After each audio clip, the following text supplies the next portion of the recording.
Welcome to CSEB aspirants. ഇന്ന് നമ്മൾ discuss ചെയ്യുന്നത് അമെൻമെൻറ്റ്സിൻ്റെ ഭാഗമാണ് കേട്ടോ. അമെൻമെൻറ്റ്സിൻ്റെ ക്ലാസ്സുകൾ നമ്മൾ ഇതിനു മുമ്പേ അപ്ലോഡ് ചെയ്തിരുന്നു. അപ്പോൾ അത് കാണാത്ത കൂട്ടുകാരുണ്ടെങ്കിൽ നമ്മുടെ ചാനലിൻ്റെ പ്ലേലിസ്റ്റ് ഒന്ന് ചെക്ക് ചെയ്യാം. ഓക്കെ, നമ്മുടെ മോർ വീഡിയോസ് കാണാനും പ്ലേലിസ്റ്റ് ചെക്ക് ചെയ്യാം. നിങ്ങൾക്ക് ഉപകാരപ്പെട്ട ധാരാളം വീഡിയോസ് അവിടെയുണ്ട്. ആദ്യമായിട്ട് കാണുന്ന കൂട്ടുകാർ ആരെങ്കിലും ഉണ്ടെങ്കിൽ ഒന്ന് സബ്സ്ക്രൈബ് ചെയ്ത് സപ്പോർട്ട് ചെയ്തേക്കണേ. നിങ്ങൾക്ക് വീഡിയോ ഇഷ്ടപ്പെട്ടാൽ തീർച്ചയായിട്ടും ഒരു ലൈക്ക് കൂടി തരണേ. പിന്നെ പോരാത്തതിന് നിങ്ങൾക്ക് എന്തെങ്കിലും കമൻസ് ഉണ്ടെങ്കിൽ ടോപ്പിക്കുമായി ബന്ധപ്പെട്ടോ അല്ലെങ്കിൽ മറ്റു വല്ല കമൻസ് ഉണ്ടെങ്കിൽ നിങ്ങളത് കമൻസ് രേഖപ്പെടുത്തും. അപ്പോൾ നമ്മൾ ഓഡിറ്റാണ് ലാസ്റ്റ് നമ്മൾ ചെയ്തിട്ടുണ്ടായിരുന്നത്. ഓഡിറ്റുമായി ബന്ധപ്പെട്ട അമെൻമെൻറ്റ്സും അല്ലാതെ ഓഡിറ്റുമായി ബന്ധപ്പെട്ട കാര്യങ്ങളൊക്കെ നമ്മൾ ഡിസ്കസ് ചെയ്ത് കഴിഞ്ഞു. ഇനി അടുത്തത് നമ്മൾ ഡിസ്കസ് ചെയ്യാൻ പോകുന്നത് സെക്ഷൻ 65മായി ബന്ധപ്പെട്ട കാര്യങ്ങളാണ്. അപ്പോൾ എന്താണ് സെക്ഷൻ 65 എന്ന് നോക്കാം. Section 65 enquiry by the registrar ആണ്. രജിസ്ട്രാർ നടത്തുന്ന എൻക്വയറിയാണ്. അതായത് ഇപ്പോൾ ഒരു സൊസൈറ്റിയിലെ മാൽ പ്രാക്ടീസസ് നടത്തുന്നവർക്ക് ഉള്ള എന്തെങ്കിലും ഒരു നടപടി വേണമല്ലോ. അപ്പോൾ അതിനാണ് ഈ ഒരു എൻക്വയറി കണ്ടക്ട് ചെയ്യുന്നത്. അപ്പോൾ അതുപോലെ അതുമായി ബന്ധപ്പെട്ടതാണ്. അതിൻ്റെ ചാപ്റ്റർ 8 പറയുന്നത്. നമ്മൾ പറഞ്ഞു ചാപ്റ്റർ 8 പാർട്ട് എ എന്നുണ്ട്, പാർട്ട് ബി എന്നുണ്ട്. പാർട്ട് എ എന്തുമായി ബന്ധപ്പെട്ടതായിരുന്നു? കോപ്പറേറ്റീവ് ഓഡിറ്റുമായി ബന്ധപ്പെട്ടതായിരുന്നു. പാർട്ട് ബി ആണ് ഈ എൻക്വയറി, ഇൻവെസ്റ്റിഗേഷൻ, സർചാർജ് എന്ന് പറഞ്ഞ ഈ ഒരു ചാപ്റ്റർ വരുന്നത്. സെക്ഷൻ 65 മുതൽ സെക്ഷൻ 68 വരെയാണ് ഈ ചാപ്റ്റർ, അതായത് പാർട്ട് ബിയിൽ ഉൾപ്പെടുത്തിയിട്ടുള്ളത്. പാർട്ട് എയിൽ നമ്മൾ പറഞ്ഞു കോപ്പറേറ്റീവ് ഓഡിറ്റ് ആയിരുന്നു. അത് 64ഉം 63ഉം 64ഉമായിരുന്നു ഓഡിറ്റുമായി ബന്ധപ്പെട്ടത്. ഇവിടെ 65 to 68A വരെയാണ് ഉള്ളത് ഈ ചാപ്റ്ററിൽ കേട്ടോ. Enquiry, investigation and surcharge. 68 സർചാർജോടുകൂടി ഈ ഒരു ചാപ്റ്റർ കഴിയണം. അപ്പോൾ നമുക്ക് സെക്ഷൻ 65 എന്തൊക്കെ മാറ്റങ്ങൾ വന്നു, പിന്നെ സെക്ഷൻ 65 എന്താണെന്ന് ചുരുക്കത്തിലൊന്ന് നോക്കിയിട്ട് പോവാം. ഡീറ്റെയിൽഡ് ആയിട്ട് നമ്മൾ പറയുന്നില്ല 65നെ കുറിച്ച്, എന്നാലും ഉള്ള ഇമ്പോർട്ടൻ്റ് ആയി എക്സാം ഓറിയൻറ്റഡ് ആയിട്ടുള്ള പോയിൻറ്റ്സ് ഒക്കെ നമുക്കൊന്ന് വേഗത്തിൽ ഡിസ്കസ് ചെയ്യാം. കൂടാതെ അമെൻമെൻറ്റ്സും കൂടി ഒന്ന് മനസ്സിലാക്കിയിട്ട് പോവാം. അപ്പോൾ പ്രധാനമായിട്ട് ഇൻക്വയറി ബൈ ദ രജിസ്ട്രാറിൽ ഇൻക്വയറി നടത്താൻ വേണ്ടിയിട്ട് ആർക്കൊക്കെയാണ് ഇൻക്വയറി നടത്താൻ അപേക്ഷിക്കാം, അല്ലെങ്കിൽ ആര് പറഞ്ഞാലാണ് ഇൻക്വയറി കണ്ടക്ട് ചെയ്യാൻ നമുക്ക് അറിയണമല്ലോ. ആര് പറഞ്ഞാലാണ് എൻക്വയറി നടത്തുക, ഏത് സാഹചര്യത്തിലാണ് ഈ ഒരു 65 എൻക്വയറി കണ്ടക്ട് ചെയ്യുക, ആരാണ് കണ്ടക്ട് ചെയ്യുന്നത്, അപ്പോൾ അതൊക്കെ ഒന്ന് മനസ്സിലാക്കുക ആദ്യം. രജിസ്ട്രാർ ആണെന്ന് ഈ ഒരു ഇൻക്വയറി ബൈ ദ രജിസ്ട്രാർ എന്ന് പറഞ്ഞ ഒരു സെക്ഷൻ 65ൻ്റെ വേർഡ് കൊണ്ട് തന്നെ നമുക്ക് മനസ്സിലായി. അപ്പോൾ ആരൊക്കെ വെച്ചാൽ ഒന്നാമത്തെ ഒരുപാട് കേസസ് പറയുന്നുണ്ട് ഇൻക്വയറി കണ്ടക്ട് ചെയ്യുന്നതിനെ കുറിച്ചിട്ട്. അപ്പോൾ ഒന്നാമതായിട്ട് പറയുന്നത് രജിസ്ട്രാർ സ്വയം ഓൺ ഹിസ് ഓൺ മോഷൻ. രജിസ്ട്രാർക്ക് സ്വയം ബോധ്യപ്പെടുകയാണ് ഇങ്ങനെ ഒരു ഇൻക്വയറിയുടെ ആവശ്യമുണ്ട് എന്ന് തോന്നു കഴിഞ്ഞാൽ അദ്ദേഹത്തിന് അത് കണ്ടക്ട് ചെയ്യാം എന്ന് പറയുന്നുണ്ട്. അത് എ ആയിട്ടാണ് പറയണത് കേട്ടോ. 1A സബ്സെക്ഷൻ 1A ആയിട്ടാണ് പറയണത്. 1V ആയിട്ട് പറയണത് വിജിലൻസ് ഓഫീസർ റിപ്പോർട്ട് പ്രകാരം എന്ന് പറയുന്നുണ്ട്. പക്ഷേ ഇപ്പോൾ അത് അത് ഇല്ല എന്ന് തന്നെ പറയാം. വിജിലൻസ് ഓഫീസറുടെ റിപ്പോർട്ട് പ്രകാരം ഇൻക്വയറി കണ്ടക്ട് ചെയ്യാം എന്നുണ്ട്. അപ്പോൾ അത് താൽക്കാലികമായിട്ട് ഇപ്പം അത് അപ്ലിക്കബിൾ അല്ല എന്നും പറയുന്നുണ്ട്. ഓക്കെ, ഇപ്പോൾ അമെൻമെൻറ്റ് വന്നപ്പോൾ അത് അത്ര അപ്ലിക്കബിൾ അല്ല എന്ന് പറയുന്നു. ഇനി അടുത്തത് പറയുന്നത് റിപ്പോർട്ട് ഓഫ് ദ DCA എന്ന് പറയുന്നുണ്ട് കേട്ടോ. എന്നാൽ പൂർണ്ണമായിട്ട് നമ്മൾ ഓപ്ഷനിൽ വേണ്ടാന്ന് വെച്ചോ എന്ന് ചോദിച്ചു കഴിഞ്ഞാൽ നമ്മൾ ഓർത്ത് വെക്കണം, വിജിലൻസ് ഓഫീസർ റിപ്പോർട്ട് പ്രകാരം എന്ത് ചെയ്യാം, ഇൻക്വയറി കണ്ടക്ട് ചെയ്യാവുന്നതാണ്. ഓക്കെ, അത് കഴിഞ്ഞിട്ട് പിന്നെ വരുന്നത് DCAയുടെ റിപ്പോർട്ട് പ്രകാരം എന്ത് ചെയ്യാം, ഇൻക്വയറിക്ക് ഉത്തരവിടാം. ഇനി മറ്റൊരു കേസസ് പറയുന്നത് ഓപ്ഷൻ ഡി വരും, അതായത് സബ്സെക്ഷൻ ഡി വരും കേട്ടോ. സബ്സെക്ഷൻ ഡിയിൽ പറയുന്നതാണ് പ്രധാനപ്പെട്ടത്. അവിടെയാണ് ഈ അമെൻമെൻറ്റും വന്നിട്ടുള്ളത്. സബ്സെക്ഷൻ ഡിയിലാണ് 65(1)ഡിയിലാണ് അമെൻമെൻറ്റും വന്നിട്ടുള്ളത്. ആദ്യം പറഞ്ഞിട്ടുള്ളത് application by the majority of the members of the കമ്മിറ്റിയിലെ മെജോറിറ്റി മെമ്പേഴ്സ് അപ്ലിക്കേഷൻ കൊടുത്തു കഴിഞ്ഞാൽ എന്ത് കണ്ടക്ട് ചെയ്യാം, ഇൻക്വയറി കണ്ടക്ട് ചെയ്യാം. ഓർ 3 കേസാണ് പറയണത്. By not less than 1/3 of the quorum for the general body meeting എന്ന് പറഞ്ഞിട്ടുണ്ട്.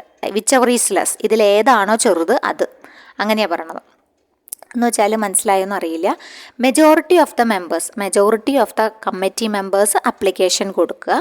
അല്ലെങ്കിൽ കോറത്തിൽ 3/1 കുറയാത്ത ആൾക്കാർ, ക്വാറത്തിലാണ് കേട്ടോ, ക്വാറം തന്നെ എത്രയാണെന്ന് നിങ്ങൾക്കറിയാം. ക്വാറത്തിൽ 1/3 കുറയാത്ത ആൾക്കാർ ഇതിനെ പിന്തുണയ്ക്കാം.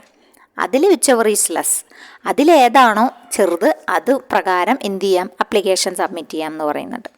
അത് പ്രകാരം അപ്പോൾ ഈ ഒരു ക്വാറത്തിൽ 1/3 കുറയാത്ത എന്നുള്ള സംഭവം ഇപ്പം ഇല്ല, അതെടുത്ത് മാറ്റി. ഇപ്പം എന്താക്കിയെന്ന് വെച്ചാൽ application by the majority of the members of the committee of the society ഉണ്ട്. അപ്പോൾ അതൊരു case. By not less than 1/3 of the total society. 1/3 ആൾക്കാർ, സൊസൈറ്റിയിലെ ടോട്ടൽ മെമ്പേഴ്സിൽ 1/3 ആൾക്കാരോ അല്ലെങ്കിൽ number of members required for quorum, അല്ലെങ്കിൽ ക്വാറത്തിൽ ജനറൽ ബോഡിയിൽ പങ്കെടുക്കുന്ന ക്വാറത്തിലുള്ള ആൾക്കാരോ വിച്ച് എവർ ഈസ് ലെസ്, ഇവയിൽ ഏറ്റവും കുറവുള്ള ആൾക്കാർ അവർ സമ്മതിച്ചാലും എന്തു കൊടുക്കാം, എൻക്വയറി കണ്ടക്ട് ചെയ്യാൻ വേണ്ടിയിട്ട് അപ്ലിക്കേഷൻ കൊടുക്കാം എന്ന് പറഞ്ഞിട്ട്. അപ്പം 3 ആൾക്കാരെ മനസ്സിലായോ? ഒന്ന് അപ്ലിക്കേഷൻ മെജോറിറ്റി മെമ്പേഴ്സ് കമ്മിറ്റിയിൽ മെജോറിറ്റി ആൾക്കാർ അപ്ലൈ ചെയ്യാമെന്ന് തീരുമാനിക്കുന്നു, അല്ലെങ്കിൽ 1/3 ടോട്ടൽ സൊസൈറ്റിയുടെ 1/3 ആൾക്കാരെങ്കിലും സമ്മതിക്കണം, അല്ലെങ്കിൽ എന്തു വേണം, ക്വാറം മാത്രം, ക്വാറം തന്നെ ജസ്റ്റ് അബവ് 50% എന്നുള്ളൊരു മട്ടിലാണല്ലോ ക്വാറം. അപ്പോൾ ജനറൽ ബോഡിയുടെ quorum which ever is less, ഈ 3 എടുത്തിട്ട് അതിലേതാണോ കുറഞ്ഞത് അത് വെച്ചിട്ട് എന്ത് ചെയ്യാം, അപ്ലിക്കേഷൻ കൊടുക്കാം രജിസ്ട്രാർക്ക്, ഇങ്ങനെ ഒരു ഇൻക്വയറി കണ്ടക്ട് ചെയ്യൂ എന്നും പറഞ്ഞിട്ട്. അപ്പോൾ ഇതാണ്. അപ്പോൾ ഇത് കോംപ്ലിക്കേറ്റഡ് ഒന്നും അല്ല, നിങ്ങളൊന്ന് മനസ്സിലാക്കി വെച്ചാൽ മതി. ഓക്കെ. അപ്പോൾ ഇങ്ങനെ ഒരു അമെൻമെൻറ്റ് ഈ ഒരു ഇൻക്വയറി ബൈ ദ രജിസ്ട്രാറിൽ വന്നിട്ടുണ്ട്. അതാണ് 65(1)(d) എന്ന് പറഞ്ഞത്. ഈ 3 കേസ് വന്നാലും അപ്പോൾ ഇതെല്ലാം അപ്ലിക്കബിൾ ആണെന്ന് അർത്ഥം. പിന്നെ അത് കഴിഞ്ഞ് ആപ്ലിക്കേഷൻ ബൈ ദ അപ്പെക്സ് സൊസൈറ്റിയോ ഫിനാൻസിങ് ബാങ്കോ പിന്നെ എന്ത് ചെയ്യാം, അപ്ലിക്കേഷൻ കൊടുക്കാം. അവർക്ക് വേണമെങ്കിലും ഇങ്ങനെ ഇടപെടാം കേട്ടോ, എൻക്വയറി കണ്ടക്ട് ചെയ്യാൻ വേണ്ടിയിട്ട് ഇടപെടാം. അല്ലെങ്കിൽ അഫിലിയേറ്റ് ചെയ്ത person authorized by order in writing into constitution working and financial condition of the society, അല്ലെങ്കിൽ സൊസൈറ്റി അഫിലിയേറ്റ് ചെയ്യപ്പെട്ടിട്ടുള്ള മറ്റു സൊസൈറ്റികളും ഇതുപോലെ ആപ്ലിക്കേഷൻ കൊടുത്തു കഴിഞ്ഞാൽ എന്ത് ചെയ്യാം, അവരുടെ ഫിനാൻഷ്യൽ വർക്കിംഗ് കോൺസ്റ്റിറ്റ്യൂഷനെയൊക്കെ കുറിച്ച് പരാതി എഴുതി കൊടുത്തു, ഓതറൈസ് ചെയ്ത് പരാതിയായി കൊടുത്തു കഴിഞ്ഞാലും എന്ത് ചെയ്യാം, എൻക്വയറി കണ്ടക്ട് ചെയ്യാം എന്ന് പറഞ്ഞിട്ടുണ്ട്. ഈ ഒരു സാഹചര്യങ്ങളിലൊക്കെയാണ്. അപ്പോൾ എൻക്വയറി കണ്ടക്ട് ചെയ്യേണ്ട സാഹചര്യങ്ങൾ ഏതൊക്കെയാണ്? ഒന്നെങ്കിൽ രജിസ്ട്രാർ സ്വയം, അല്ലെങ്കിൽ വിജിലൻസ് ഓഫീസർ റിപ്പോർട്ട് പ്രകാരം. ഇപ്പോൾ വിജിലൻസ് ഓഫീസർ റിപ്പോർട്ട് പ്രകാരം അത്ര പ്രാധാന്യം ഇല്ല എന്ന് പറയുന്നുണ്ട്. അപ്പോൾ അത് ജസ്റ്റ് ഒന്ന് ഓർത്ത് വയ്ക്കുക.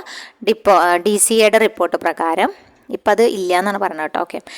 DCAയുടെ റിപ്പോർട്ട് പ്രകാരമുണ്ട്. പിന്നെ നമ്മൾ പറഞ്ഞു application of the majority of the members, അല്ലെങ്കിൽ 1/3 മെമ്പേഴ്സ്, അതും അല്ലെങ്കിൽ quorum for the general body whichever is less, ഇതിലേതാ കുറവിച്ചാൽ അവർ തീരുമാനമാക്കിയിട്ട് എൻക്വയറി കണ്ടക്ട് ചെയ്യാൻ കൊടുക്കാം.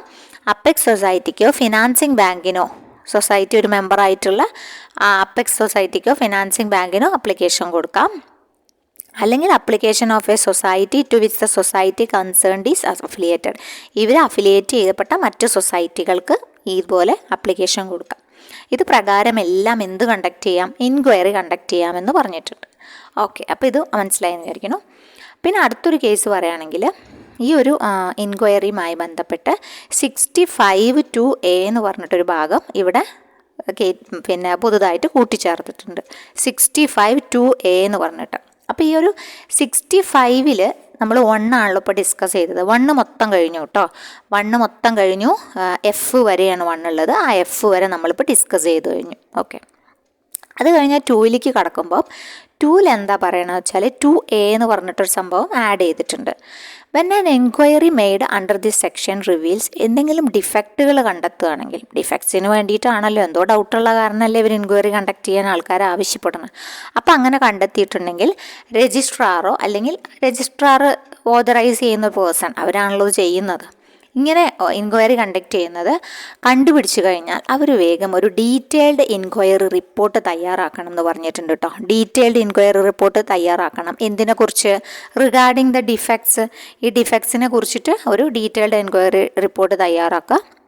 പിന്നെ എത്ര എമൗണ്ട് ഓഫ് മിസ്അപ്രോപ്രിയേഷൻ ആണ് നടത്തിയിട്ടുള്ളത്, അതുമൂലം സൊസൈറ്റിക്ക് മറ്റ് ലോസസ് എന്തെല്ലാമാണ് ഒക്കെ നോക്കണം. പിന്നെ അത് ഇൻഡിവിജ്വൽസിൻ്റെ ലയബിലിറ്റി എത്രയാണ് എന്നൊക്കെ വ്യക്തമാക്കുന്ന രീതിയിലുള്ള ഒരു ഡീറ്റെയിൽഡ് എൻക്വയറി റിപ്പോർട്ട് തയ്യാറാക്കണം. If the enquiry reveals any offence എന്തെങ്കിലും, ഇത് പ്രകാരം ഒഫൻസ് 94 പ്രകാരമുള്ള ഒഫൻസ് എന്തെങ്കിലും ഇവിടെ കണ്ടുപിടിക്കപ്പെട്ടിട്ടുണ്ടെങ്കിൽ എൻക്വയറി ഓഫീസർ ഷോൾ പ്രിപ്പയർ ഒരു സ്പെഷ്യൽ റിപ്പോർട്ട് കൂടാതെ സബ്മിറ്റ് ചെയ്ത് രജിസ്ട്രാർക്ക് സബ്മിറ്റ് ചെയ്യുകയും വേണം. ഓക്കെ. അപ്പോൾ അത് മനസ്സിലായെന്ന് വിചാരിക്കണു. പിന്നെ ഇത് ഫോർവേഡ് ചെയ്യണം. ഒരു കോപ്പി ആർക്ക് കൊടുക്കണം? പോലീസിന് കൊടുക്കണം, വിജിലൻസ് ഓഫീസർക്കും കൊടുക്കണം. ഏത് കേസാണോ അത്, as the case may be. എന്തിനു വേണ്ടിയിട്ടാണ് കൊടുക്കുന്നത് വെച്ചാൽ ഫോർ ഫർദർ ഡീറ്റെയിൽസ് ഇൻ ഇൻവെസ്റ്റിഗേഷൻ്റെ മറ്റ് നടപടിക്രമങ്ങൾക്ക് വേണ്ടിയിട്ടാണ് കൊടുക്കുന്നത് എന്ന് ഓർത്ത് വയ്ക്കുക. അപ്പോൾ അത് മനസ്സിലായെന്ന് വിചാരിക്കണം. അപ്പോൾ ഇതൊരു പുതിയൊരു 65(2)(a) പുതുതായിട്ട് കൂട്ടിച്ചേർത്തതാണ് എന്നും ആലോചിക്കാം. അപ്പോൾ 2A പറഞ്ഞിട്ടുണ്ട് എന്ത്? 2A ആദ്യമേ പറഞ്ഞു വെച്ചിട്ടുള്ള കുറച്ച് കാര്യങ്ങൾ എന്താണെന്ന് വെച്ച് കഴിഞ്ഞാൽ 2 ABC എന്ന് പറഞ്ഞിട്ട് ധാരാളം പോയിന്റുകൾ പറഞ്ഞിട്ടുണ്ട്. ABC തൊട്ടിട്ട് പിന്നെ 3, 4, 5, 6 പോയിന്റ്, മൊത്തം 6 പോയിന്റുകളാണ് കൊടുത്തിട്ടുള്ളത് കേട്ടോ. 6 പോയിന്റുകളാണ് മൊത്തത്തിൽ കൊടുത്തിട്ടുള്ളത്. അപ്പോൾ അതിൽ രണ്ടാമതായിട്ട് പറയുന്നത് ഈ ഒരു പിന്നെ എൻക്വയറി ഓഫീസർ ഉണ്ടല്ലോ, ഇത് കണ്ടക്ട് ചെയ്യാൻ വന്ന ആൾക്ക് എന്തൊക്കെ അധികാരങ്ങളാണ് ഉള്ളത് എന്നാണ് നോക്കണത്. പറയുന്നത് 2A പറയുന്നത് കേട്ടോ. Free access to the books, accounts, documents, securities, cash and other properties belonging to, അതുമായി ബന്ധപ്പെട്ടുള്ള ഡോക്യുമെൻറ്റ്സും കസ്റ്റഡി എല്ലാം. പിന്നെ അതുപോലെ തന്നെ സമൺസ്, എനി പേഴ്സണെ സമൺ ചെയ്യാനുള്ള അധികാരമുണ്ട്. അതായത് ഈ സംഘത്തിൻ്റെ ബുക്സും അക്കൗണ്ട്സും ഡോക്യുമെൻറ്റ്സും ഒക്കെ കൈകാര്യം ചെയ്യുന്ന ആൾക്കാരുണ്ടാവുമല്ലോ, അങ്ങനത്തെ എനി പേഴ്സൺസിനെ വേണമെങ്കിൽ എന്ത് ചെയ്യാൻ പറ്റും? സമൺസ് അയച്ചിട്ട് വിളിച്ചു വരുത്തി ആ പ്രോപ്പർട്ടീസ് ഹെഡ് ക്വാർട്ടേഴ്സിലോ സൊസൈറ്റിയുടെ ഹെഡ് ക്വാർട്ടേഴ്സിലേക്കോ അല്ല ഇവർ പ്രവർത്തിക്കുന്ന ഏത് ഓഫീസിലേക്ക് വേണമെങ്കിലും വിളിച്ചു വരുത്തി അവർക്കത് ചെക്ക് ചെയ്യാനുള്ള ഒരു സംഭവം, ഒരു അധികാരം ഇവർക്കുണ്ട് കേട്ടോ. ഓക്കെ, അറ്റ് എനി ബ്രാഞ്ച്, എവിടെ വേണമെങ്കിലും, അല്ലെങ്കിൽ head quarters of the society, അല്ലെങ്കിൽ ഇവർ വർക്കിംഗ് ഓഫീസ് എവിടെയാണോ അവിടെ. ഓക്കെ, അതിനുള്ള ഒരു അധികാരം ഈ സബോർഡിനേറ്റ് ഓഫീസേഴ്സിനും അതുപോലെ തന്നെ ഇൻക്വയറി കണ്ടക്ട് ചെയ്യുന്ന ഓഫീസർക്കും ഉണ്ടെന്നാണ് പറയുന്നത്. അതുപോലെ തന്നെ ഏതെങ്കിലും പേഴ്സണെ സമൻസ് അയച്ച് സൊസൈറ്റിയുടെ അഫയേഴ്സുമായി ബന്ധപ്പെട്ടിട്ട് ഏതെങ്കിലും ഹെഡ് ക്വാർട്ടേഴ്സിലേക്ക് വിളിച്ചു വരുത്തണമെങ്കിലും എക്സാമിൻ ചെയ്യണമെങ്കിലും അവരുടെ പ്രസ്താവന സ്വീകരിക്കണമെങ്കിലും ഒക്കെ അതിനുള്ള അധികാരം കൊടുത്തിട്ടുണ്ട്. അധികാരമുണ്ട് എന്നാണ് പറയുന്നത്. വെച്ചാൽ ഇതൊക്കെ ഉണ്ടെങ്കിലല്ലേ നമുക്കൊരു സംഭവം കണ്ടെത്താൻ പറ്റുള്ളൂ. അതുകൂടാതെ ഇനിയിപ്പോൾ എന്തെങ്കിലും ഒരു കേസിൽ സീല് പറയുന്നത് 2C പറയുന്ന ഒരു ജനറൽ ബോഡി വിളിച്ചു കൂട്ടാൻ വേണം എന്ന് വിചാരിക്കുക. അപ്പോൾ ഒരു ജനറൽ ബോഡി കൂടണം എന്നൊരു അത്യാവശ്യം വന്നു കഴിഞ്ഞാൽ അങ്ങനെ ജനറൽ ബോഡി കൂടാനുള്ള അധികാരം, വിളിച്ചു ചേർക്കാനുള്ള അധികാരം ആർക്കുണ്ട്? ഈ എൻക്വയറി ഓഫീസർ, ഈ എൻക്വയറിയുടെ ഭാഗമായിട്ടുള്ള ഓഫീസർക്കുണ്ട്. സാധാരണ ജനറൽ ബോഡിയുടെ തന്നെ എല്ലാ അധികാരങ്ങളും ഉള്ള ഒരു ജനറൽ ബോഡി ആയിരിക്കും അത് കേട്ടോ. ഇദ്ദേഹം വിളിച്ചു കൂട്ടുന്ന ജനറൽ ബോഡി വെച്ചിട്ട് അത് വേറെ തരത്തിലുള്ളതല്ല. സാധാരണ ജനറൽ ബോഡി കൂടുന്ന അതേ ഒരു വിശ്വാസ്യതയോടും സംഭവത്തോടും കൂടി ഈ ഒരു ജനറൽ ബോഡിനെയും കാണണം എന്നാണ് പറയണത്. ഓക്കെ, അപ്പോൾ അത് വളരെ പ്രധാനപ്പെട്ടതാണ്. പിന്നെ അത് കഴിഞ്ഞ് പറയുന്നത് ഈ ഒരു മൂന്നാമത്തെ പറയണത് when an enquiry is made under this section, ഈ സെക്ഷൻ പ്രകാരം എൻക്വയറി കണ്ടക്ട് ചെയ്തു, എന്നിട്ട് registrar may communicate the result, എന്ത് ചെയ്യണം? ഈ റിസൾട്ട് ഫിനാൻസിങ് ബാങ്കുമായി കമ്മ്യൂണിക്കേറ്റ് ചെയ്യണം. Okay, if any society to which such society is affiliated and the circle cooperative union, financing ബാങ്കിനും അഫിലിയേറ്റ് ചെയ്ത സർക്കിൾ കോപ്പറേറ്റീവ് യൂണിയനും ഒക്കെ ഇതുമായി ബന്ധപ്പെട്ട വിവരങ്ങൾ കൈമാറണം രജിസ്ട്രാർ എന്ന് പറയുന്നുണ്ട്. അപ്പോൾ അത് പ്രധാനപ്പെട്ടൊരു പോയിൻ്റ് തന്നെയാണ്. പിന്നെ അത് കഴിഞ്ഞ് എന്തെങ്കിലും മൈനർ ഡിഫക്ട്സ് കണ്ടെത്തിയെന്ന് വിചാരിക്കുക, അത്ര വലിയൊരു ഡിഫക്റ്റൊന്നും അല്ല, രജിസ്ട്രാർക്ക് തോന്നുകയാണ് അത് മൈനർ ഡിഫക്റ്റ് ആണല്ലോ, ഇത് സൊസൈറ്റിക്ക് വേണമെങ്കിൽ എന്ത് ചെയ്യാം, സ്വന്തമായിട്ട് പരിഹരിക്കാവുന്നതല്ലേ ഉള്ളൂ എന്ന് തോന്നുകയാണെങ്കിൽ ഈ റിപ്പോർട്ട് കണ്ടിട്ട് ഈ സ്പെഷ്യൽ റിപ്പോർട്ട് ഇവർ പ്രിപ്പയർ ചെയ്ത് അയക്കുമല്ലോ, RCSന് അയക്കുമല്ലോ.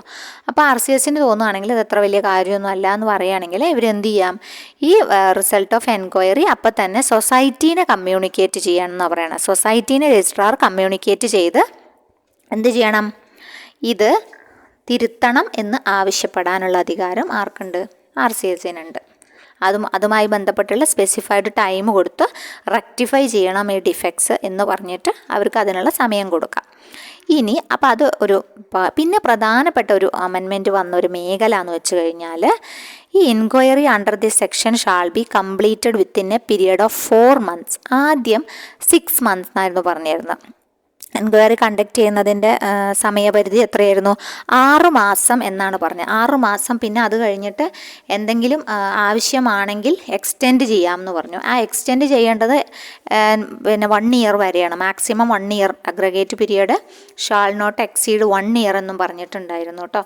ആ 1 yearന് മാറ്റമൊന്നും വരുത്തിയിട്ടില്ല. പക്ഷേ 6 മാസം എന്നുള്ളത് 4 മാസമാക്കിയിട്ടുണ്ട്. 6 മാസം എന്നുള്ളത് എങ്ങനെയാക്കിയിട്ടുണ്ട്? 4 മാസമാക്കിയിട്ടുണ്ട് കേട്ടോ.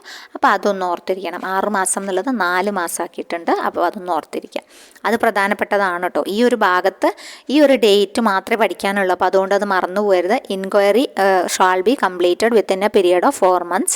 മാക്സിമം ചോദിക്കുകയാണെങ്കിൽ aggregate period shall not exceed 1 year. അതിലൊരു മാറ്റവും വരുത്തിയിട്ടില്ല. പണ്ട് 6 മാസം പഠിച്ചിരുന്നവരൊക്കെ ഇപ്പം 4 മാസം പഠിക്കുക, പുതിയ കുട്ടികൾ 4 months തന്നെ പഠിക്കുക. ഓക്കെ, അപ്പോൾ അതാണ് ഈ ഒരു എൻക്വയറിയുടെ ഭാഗത്ത് ഡേറ്റ്. ഈ ഒരു ടൈം പീരിയഡ് ഇവിടെ അത് മാത്രമേ വരുന്നുള്ളൂ, വേറെ ടൈംസ് ഒന്നും കാര്യമായിട്ട് പറയുന്നില്ല. അപ്പം ഇനിയിപ്പോൾ നമ്മൾ പറഞ്ഞു മൈനർ ഡിഫക്ട്സ് ആണെങ്കിൽ സൊസൈറ്റി. ഇനി മേജർ ഡിഫക്ട്സ് ആണ് കണ്ടുപിടിക്കുന്നതെങ്കിലോ, മേജർ ഡിഫക്ട്സ് ആണെങ്കിൽ അവരെന്ത് ചെയ്യണം?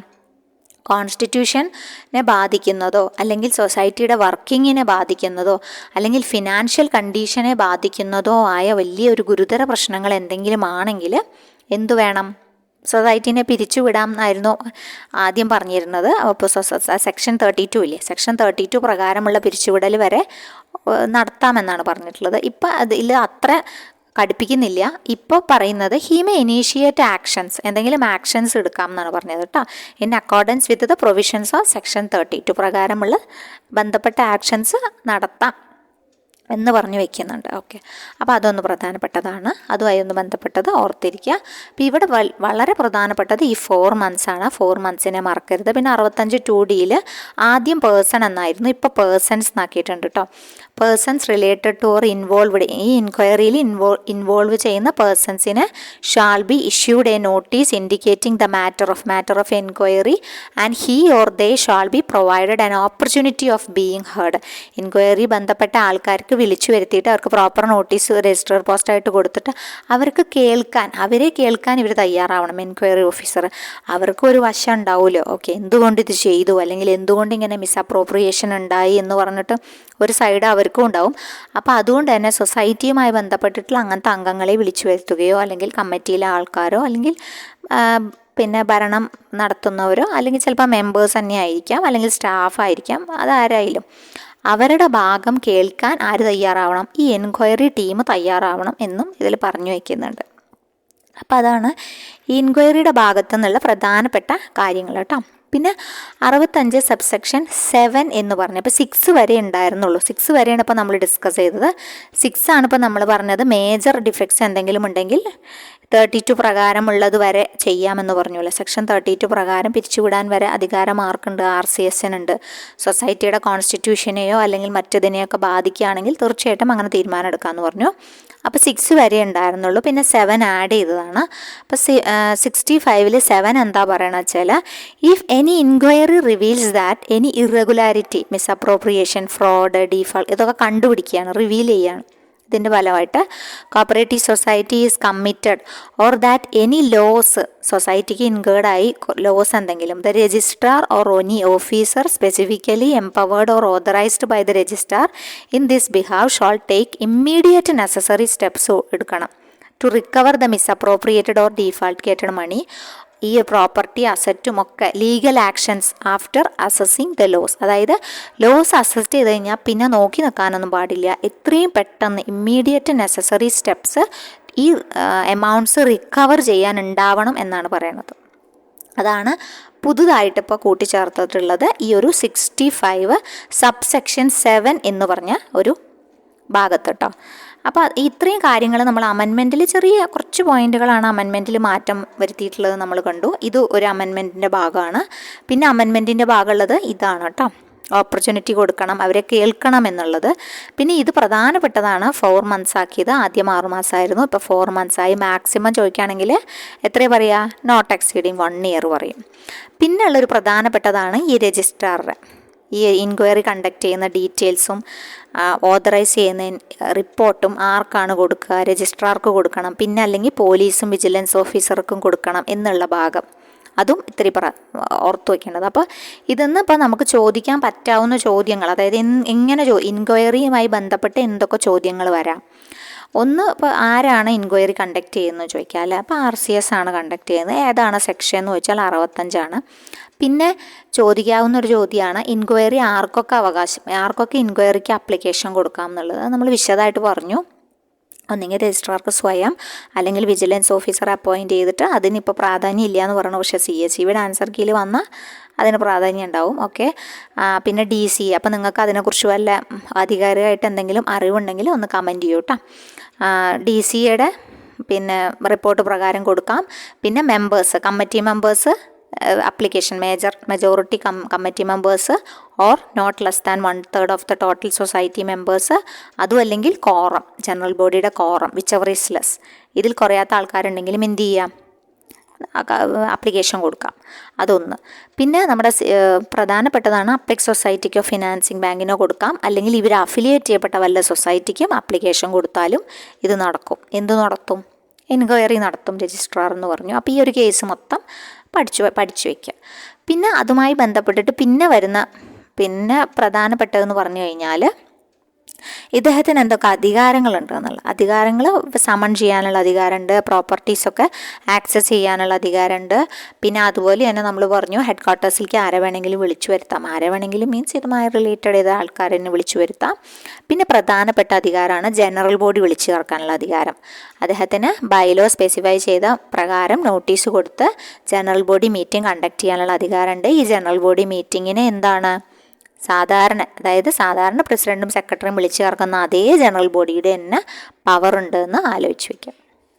അതുമായി ബന്ധപ്പെട്ട കാര്യങ്ങൾ ഒന്ന് ഓർത്ത് വയ്ക്കുക. പിന്നെ പ്രധാനമായിട്ടുള്ള പറഞ്ഞത് ഇപ്പം നമ്മൾ പറഞ്ഞു ഈ ഒരു 2A ബന്ധപ്പെട്ട കാര്യമാണ്.